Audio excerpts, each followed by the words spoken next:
오늘 말씀은 마태복음 1장 7절부터 17절 말씀을 사용하여 마태복음을 시작하는 예수 그리스도의 세계라입니다.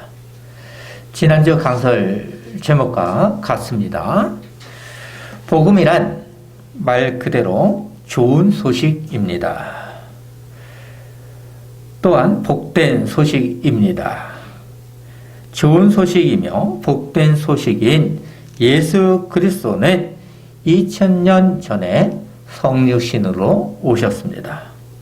마태는 그것을 알기에 첫 시작을 아브라함과 다윗의 자손 예수 그리스도의 세계라고 했습니다.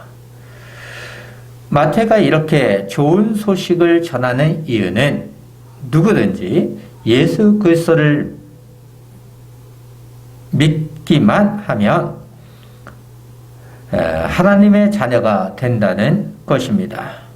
사람은 스스로 죄를 범함으로 스스로 하나님의 자녀로 구원받을 수 없습니다. 사람이 선한 행위로 구원받을 수 없습니다. 돈과 권력으로도 구원받을 수 없습니다. 마태가 예수 그리스도를 소개하는 것은 오직 예수 그리스도로만 구원받을 수 있다는 것입니다. 하나님과 멀어진 사람은 예수 그리스도의 순종 공로로 관계를 회복할 수 있다는 것입니다. 사도 바울은 예수 그리스도를 믿는 자들을 죽이기도 했습니다. 하지만 예수 그리스도를 만난 후 하나님의 일꾼이 되었습니다. 일꾼이 된 바울은 사람들에게 주 예수를 믿으라. 그리하면 너와 내 집이 구원을 얻으리라고 하셨습니다. 구원이 무엇입니까? 죄로 멀어진 사람에게 주어지는 하나님의 선물입니다. 하나님을 떠나 이 땅에서 비참하게 사는 삶에서 하나님 나라로 구원입니다. 하나님 나라는 우리가 볼 수 없는 눈으로 표현할 수 없는 극치의 나라입니다. 심판을 당해야 할 사람에게 주어지는 하나님의 선물입니다. 하나님의 선물은 오직 예수 그리스도를 믿기만 하면 됩니다. 믿지 않은 자들에게는 영원한 형벌이 기다리고 있습니다. 하지만 지팡이 교회는 예수 그리스도를 믿습니다. 주님을 믿는 지팡이 교회는 구원을 의심하지 않습니다. 왜 그렇습니까? 삼위일체 하나님께서 함께 하시기 때문입니다. 천사는 예수님을 임마누엘이라고 하셨습니다. 임마누엘은 하나님께서 우리와 함께 하신다는 의미입니다. 임마누엘로 함께 하시면서 비참한 현실에서 동행하십니다. 죄와 싸우도록 하시면서 안전한 길로 인도하시며 보호하십니다. 우리는 이것을 믿습니다. 하나님께서는 당신님의 백성으로 선택한 성도를 의롭다 하시며 구원을 번복하지 않습니다. 우리는 마태복음의 강서를 들으면서 더욱 든든한 자녀로 성장하기를 소망합니다. 지난주 우리는 마태복음을 시작하는 예수 그리스도의 세계라를 강설로 들었습니다. 마태복음의 첫 시작에 문을 열었습니다. 지난주는 1절부터 6절 중심으로 들었습니다. 오늘은 7절부터 17절을 듣도록 하겠습니다. 오늘 말씀을 위해 저번주 강설을 되새김질하여 보도록 하겠습니다. 마태는 다른 제자와 달랐습니다. 예수님께서는 제자들에게 나를 따르라고 하셨습니다. 그럴 때 마태는 세리라는 직업을 포기했습니다. 그와 달리 다른 제자들은 세상의 직업을 포기하지 않으며 주님과 동행했습니다. 이런 점을 생각하면 마태는 결단력이 있다고 할 수 있습니다. 마태는 세리로서 로마를 위해 일하는 자였습니다. 동포로부터 좋은 소리도 듣지 아니하는 자였습니다. 하지만 예수님을 만난 후 새로운 사람이 되어 하나님의 일꾼이 되었습니다. 지팡이 교회도 마태와 같아야 합니다. 마태는 유대인들이 읽기 쉽도록 마태복음을 기록했습니다. 그래서 마태는 아브라함과 다윗의 자손이 누구인가를 소개했습니다.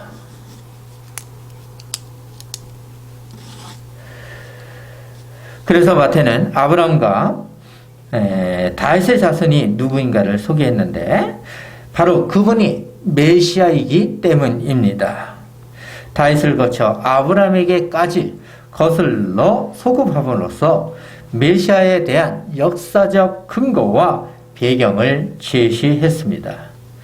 역사적 배경과 근거를 이야기함으로써 예수 그리스도의 세계를 전했습니다.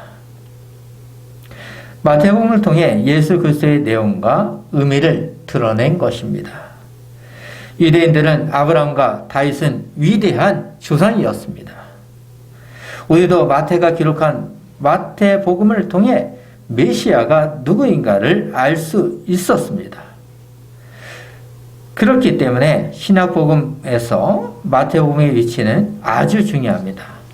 첫 시작의 문을 열어주기 때문입니다. 우리가 친구의 집을 방문할 때 대문을 열면 그 집 안의 모습을 알 수 있습니다. 마치 그와 같다고 할 수 있습니다. 유대인들은 자신들의 역사를 중요하게 생각했습니다. 유대인들은 자신들의 역사를 중요하게 생각했죠.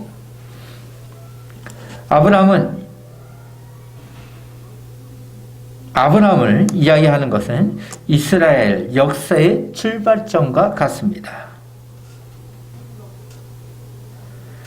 그리고 메시아는 다윗의 왕국을 회복하실 왕이기 때문입니다. 그래서 아브라함과 다윗은 유대인들에게 아주 중요한 위치입니다. 유대인들은 로마로부터 통치를 받고 있지만 하나님께서 메시아를 보내주심으로 나라가 회복될 것을 믿고 있었습니다. 하나님께서는 선지자들에게 하신 말씀을 이루셨습니다. 예수 그리스도를 통해 하나님 나라가 임하도록 하셨습니다. 유대인들이 생각하는 자신들만의 나라가 아니었습니다. 하나님을 믿는 모든 백성을 위한 나라였습니다. 하나님 나라를 상속받는 사람은 누구든지 예수 그리스도를 믿기만 하면 됩니다. 그래서 마태는 예수 그리스도의 세계라고 한 것입니다. 마태는 마태복음 1장에서 나오는 족보를 통해 메시아로 오신 예수 그리스도의 정통성을 전하였습니다. 그래야 메시아를 믿고 구원받을 수 있기 때문입니다. 역사적인 족보 이야기를 통해 마태는 4명의 중요한 여인을 기록했습니다. 그 여인들은 다말, 라합, 룻, 우리아의 아내 밧세바였습니다. 마태는 의도적으로 기록했습니다. 오히려 아브라함의 아내 사라, 야곱의 아내 리브가와 라헬 등이 더 의미가 있을 수 있습니다. 하지만 마태는 4명의 여인을 기록했습니다. 4명의 여인은 이방인이었습니다. 족보에 기록할 수 없는 여인들이었습니다.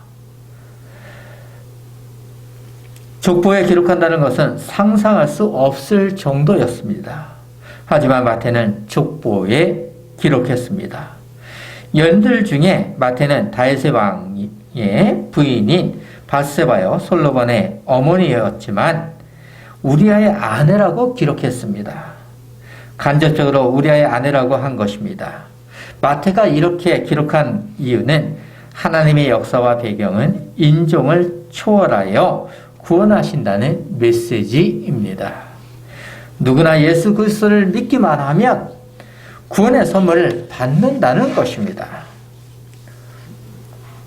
오늘은 지난주에 이어서 예수 그리스도에 대한 세계를 족보를 통해 알아가도록 하겠습니다. 2절부터 6절은 아브람과 다윗까지의 족보입니다.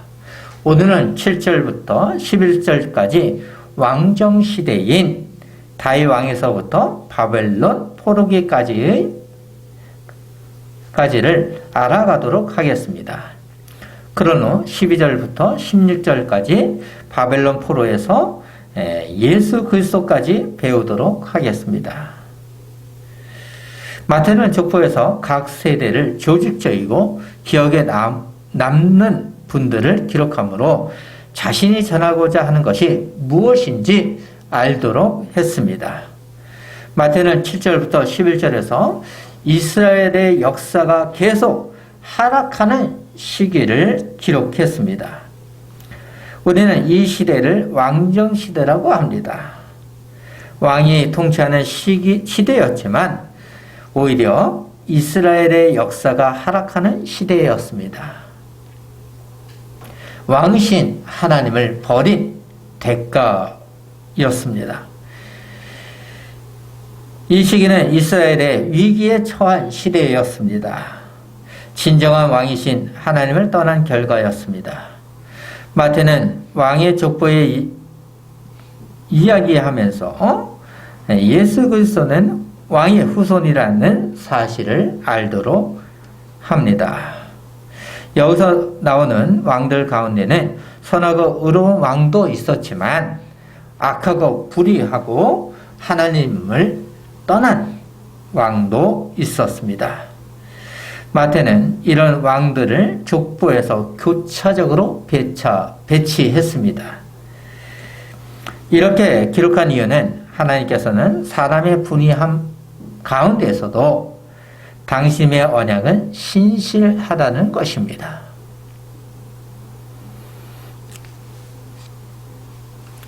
하나님께서 약속하신 것은 영원토록 불변한다는 것입니다. 언약의 신실함에 근거하여 마태는 예수님의 탄생을 이루어내셨다는 사실입니다. 악한 왕들이 하나님의 말씀에 불순종하였지만 하나님의 섭리는 혈통 속에 면문이 흐르고 있다는 것을 알도록 한 것입니다. 이스라엘 나라는 아브라함부터 다윗까지는 계속 상승하는 나라였습니다. 아브라함 시대부터 미약하게 시작하였으나 나중에 민족으로 성장하고 다윗 왕 때에는 최고의 전성기였습니다. 그러나 다윗 왕 이후부터는 이스라엘 나라는 쇠퇴하는 시대였습니다. 하나님을 참되게 믿고 순종하느냐가 중요한 것입니다.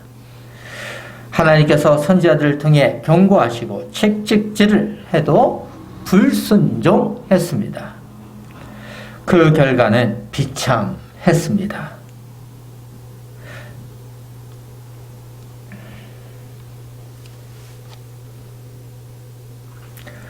유대인들은 포로로 잡혀가고 성전은 파괴되었습니다. 마태는 오늘 우리가 배우는 족보를 통해 의미심장한 이름을 사용했습니다. 우리가 생소하기에 잘 모를 수 있습니다. 하지만 유대인들은 자신들의 족보를 잘 알기에 마태가 변화가 주고 있는 이름들을 의미 있게 보았을 것입니다. 또한 보았고 읽었을 것입니다. 첫째는 아사를 아삽으로 변경했습니다. 7절을 보시면 솔로몬은 르호보암을 낳고 르호보암은 아비야를 낳고 아비야는 아사를 낳고, 그런데 우리말 성경에는 아사로 되어 있습니다. 하지만 헬라어 언어에는 아삽으로 되어 있습니다. 둘째는 8절에서 요람 다음에 세 명의 왕들, 즉 아하시야, 요아스, 아마샤를 생략했습니다.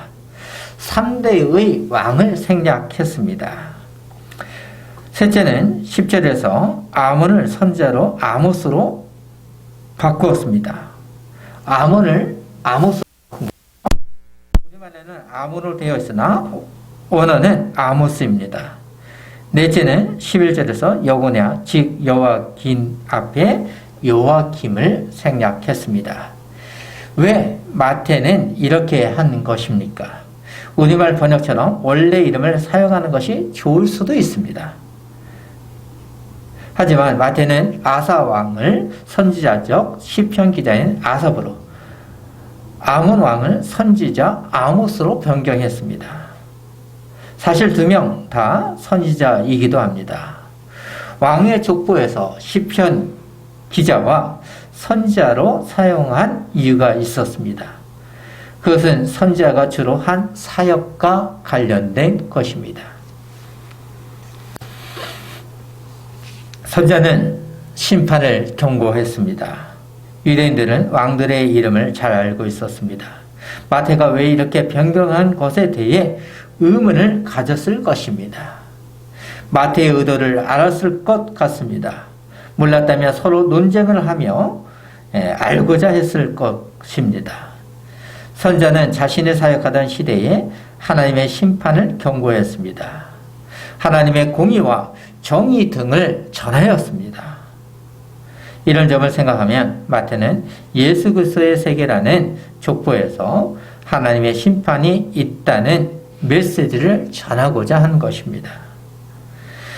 마태는 왕의 족보에서 두 명의 선지자로 변경한 것은 하나님께서 이스라엘을 어떻게 다루시는지 시대와 상에 따른 하나님의 뜻과 메시지를 전하고자 한 것입니다. 유대인들은 마태의 복음을 읽으면서 하나님의 백성들은 마태의 의도를 알았을 것입니다. 마태는 심판을 경고하면서도 하나님의 사랑이 무엇인지 예수 그리스도를 통해 알라는 것입니다. 예수 그리스도를 믿는다는 것은 하나님의 뜻에 순종하는 삶의 의미합니다. 삶을 의미합니다. 이런 교회가 좋은 교회입니다. 우리는 이제 마태가 전하고자 하는 족보 중 마지막 12절부터 16절을 보도록 하겠습니다. 우리는 이것을 바벨론 포로부터 예수 그리스도까지라고 합니다. 2절부터 12절까지는 하나님의 심판을 통한 사랑이라면 마지막 족보는 하나님의 희망과 소망입니다. 마태는 포로기라는 시대, 즉 밑바닥에서 예수 그리스도로 마무리합니다. 이렇게 족보를 나열한 것은 회복의 시기라는 것입니다. 하나님께서는 아브라함에게 이런 말씀을 하셨습니다. 창세기 12장 1절부터 3절을 보시면 여호와께서 아브라함에게 이르시되 너는 너의 고향과 친척과 아비의 집을 떠나 내가 내게 보여줄 땅으로 가라. 내가 너로 큰 민족을 이루고 내게 복을 주어 내 이름을 창대하게 하리니 너는 복이 될지라. 너를 축복하는 자에게는 내가 복을 내리고 너를 저주하는 자에게는 내가 저주하리니 땅의 모든 족속이 너로 말미암아 복을 얻을 것이라 하신지라입니다. 이스라엘은 이 말씀을 잘 기억하고 있었습니다. 이 말씀대로 성취하기를 기다리고 있었습니다. 하지만 현실은 어떠했습니까? 참담하고 비참했습니다. 포로로 잡혀가 생활하는 시대였습니다. 그럼에도 불구하고 메시아가 오기를 기다렸습니다. 현실이 암흑기와 같은 시대라도 하나님께서는 때가 참에 예수 그리스도를 메시아로 보내주셨습니다. 우리가 하나님의 뜻을 다 알 수 없지만 하나님께서는 보내주셨습니다. 우리가 하나님의 뜻을 알 수 있는 것은 성경을 통해서 알 수 있습니다. 특별한 계시는 성경만 있습니다. 우리에게 필요한 것을 성경을 통해 주신 것입니다. 성경에 다른 말을 하는 것은 거짓 교사요 이단입니다. 왜냐하면 성경과 다르다는 것은 하나님과 뜻과 다르다는 것입니다. 유대인들이 가장 제약이라고 하는 시대에 아브라함에게 약속하신 메시아를 보내주셨습니다.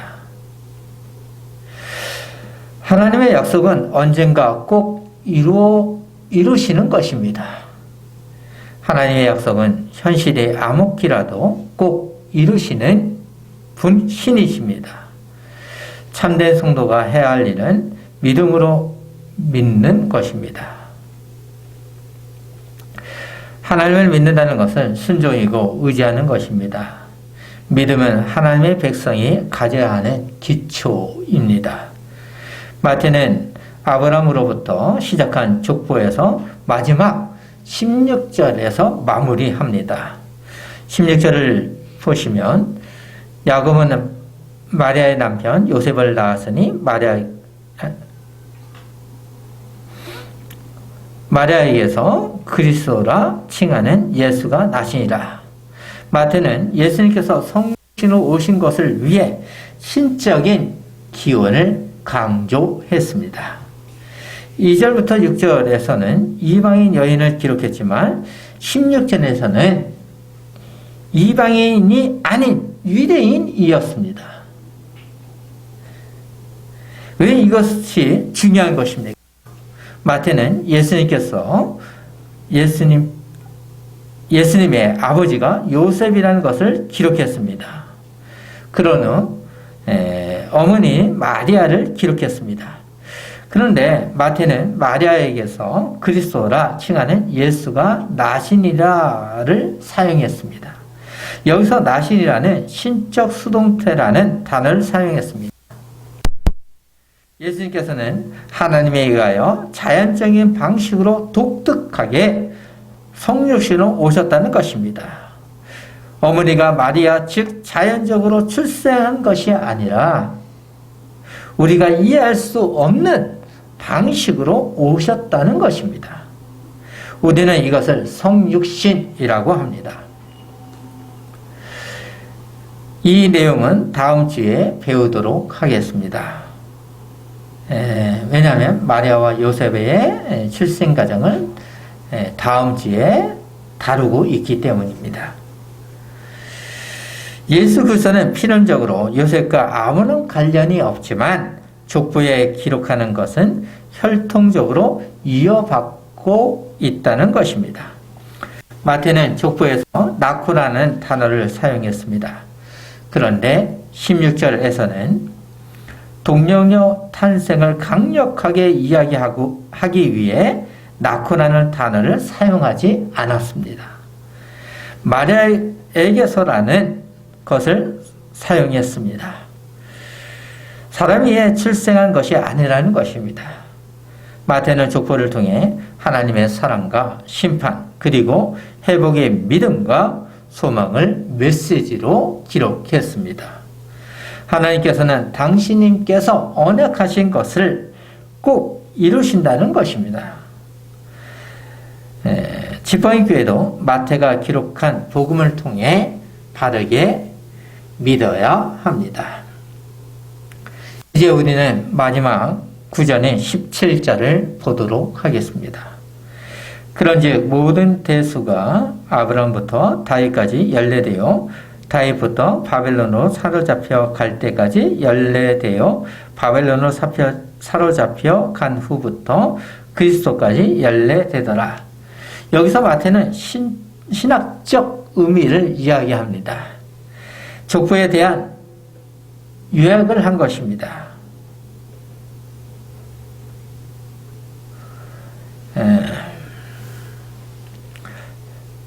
마태는 유대인들이 쉽게 이해할 수 있도록 연례대를 계수하도록 만들었습니다.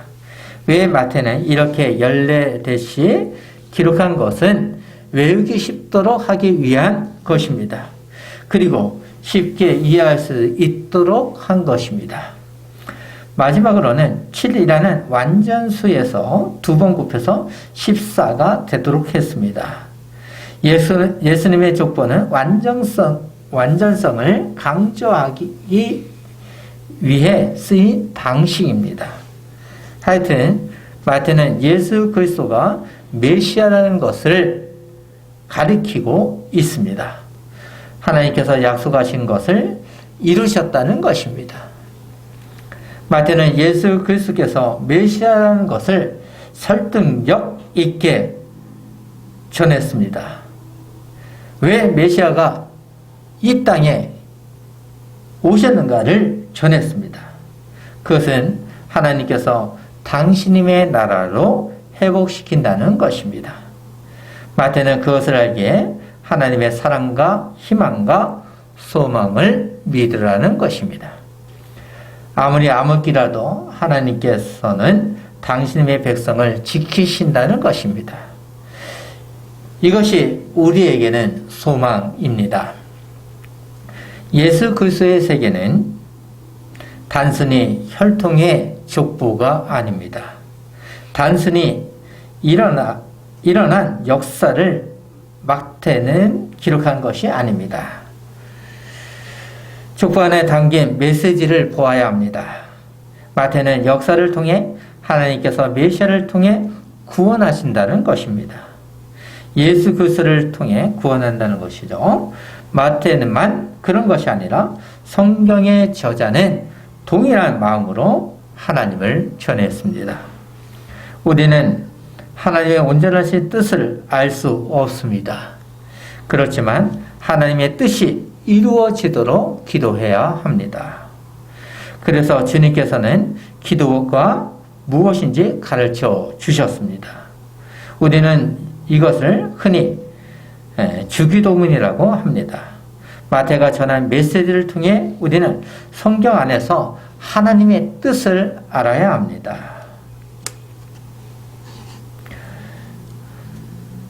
하나님께서는 심령이 가난한 자들을 사랑하십니다. 그런 자들은 구원으로 초대하시고 하나님 나라를 기업으로 주십니다. 마태는 심판을 전하기보다 심판으로부터 구원을 받으라는 것입니다. 족보 안에 바로 소망이 있는 것이죠. 하나님께서 선지자들을 통해 전한 메시지는 심판을 넘어 회복하도록 하시기 위한 것입니다. 지팡이 교회는 그것을 알기에 하나님을 전해야 합니다.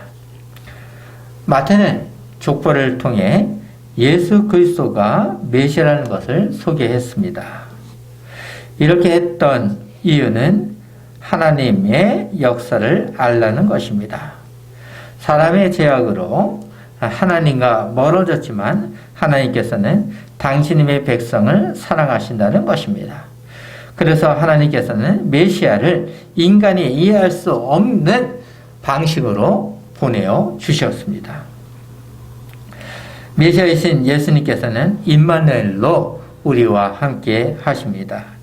비참한 현실의 온전한 인성과 신성으로 오신 예수 그리스도께서는 하나님의 백성을 구원하셨습니다.